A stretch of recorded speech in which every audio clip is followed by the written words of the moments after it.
Imagine you're standing in the dim glow of a narrow, textured hallway, walls worn and grainy, bathed in that unnatural, emerald green haze of night vision. A single overhead lamp hums quietly, the only witness to your racing pulse. Suddenly, a knock rattles your door. Your breath catches. What manner of visitor dares approach you under this spectral light? Peering through your peephole, you see that glossy black dome, that unmistakable respirator rhythm. Darth Vader, with a cigarette perched at his mask's mouthpiece, stands framed by curved shadows. Smoke coils toward the camera like a dark tendril seeking escape. Is this the harbinger of galactic conquest, or merely the galaxy's most notorious smoker looking for nicotine refuge? You swallow hard.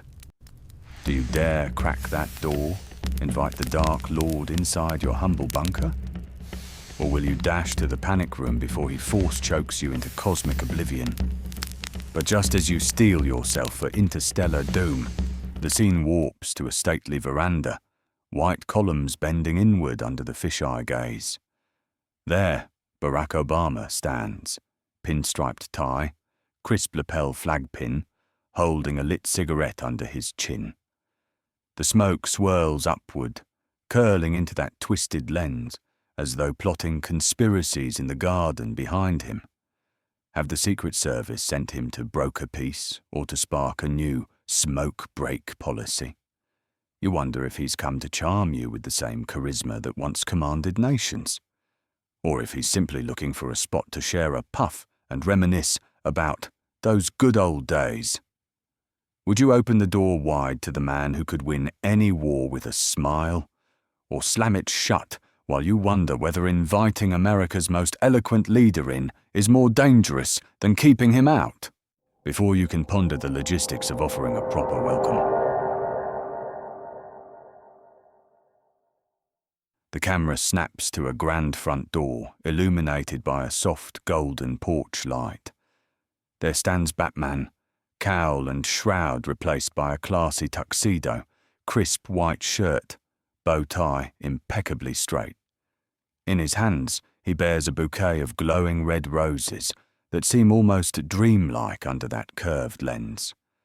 Is Gotham's silent guardian here to solve crime on your street?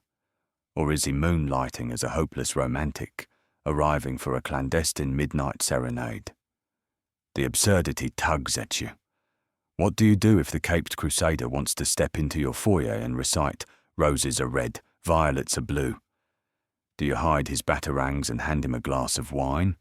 Or do you lock eyes and ask whether this is some elaborate April Fool's joke the Dark Knight is playing? But just as you imagine Batman leaning in to place those roses gently on your coffee table, the corridor's walls bend inward, black and white flickering like an old reel. There stand Harry Potter, glasses crooked and wand nowhere to be seen, and the towering groundskeeper, both clutching glowing cannabis joints.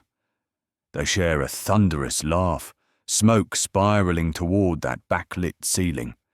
Have they come to discuss dark magic, or have they simply discovered Hogwarts' secret stash of butterbeer blunts? Your heart hammers. Do you usher these legendary wizards inside and risk inhaling whatever potent spell they're conjuring? Or do you slam the door before they turn your living room into a makeshift sorcery lounge? But you barely register their laughter before the scene fractures again. The hallway's light swings from black to white as Vladimir Putin and Kim Jong-un step into view, side by side. Putin's pale coat looks almost ghostly. He cradles a small glass, vodka, perhaps, and his gaze remains inscrutable.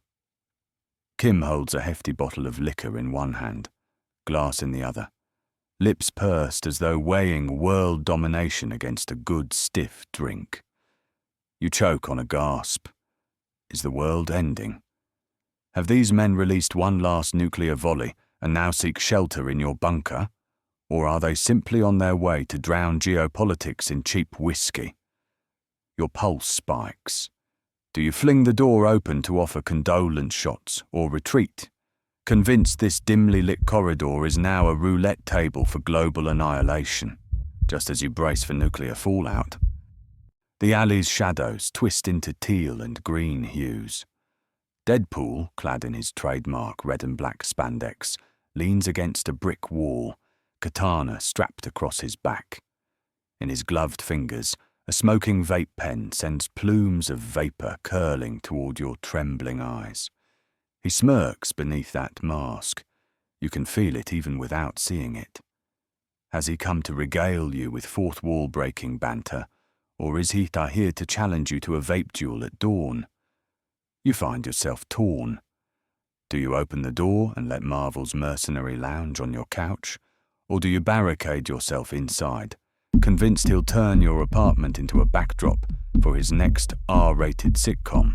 Yet before Deadpool can crack wise about your decor, the frame warps into a brutal theatrical mug shot.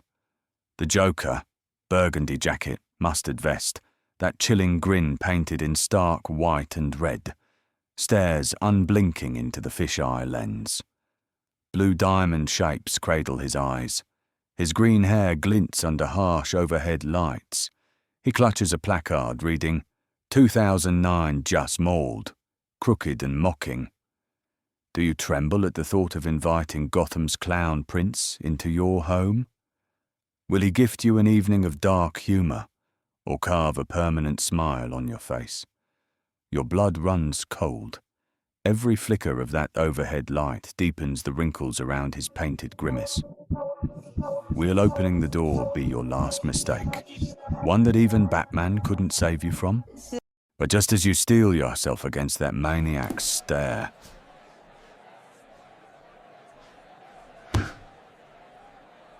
the walls around you shift and gleam like polished steel.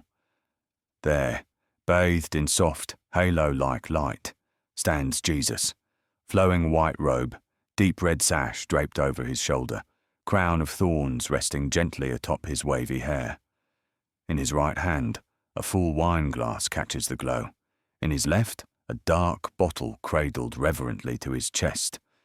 Is this a visitation of salvation or judgment?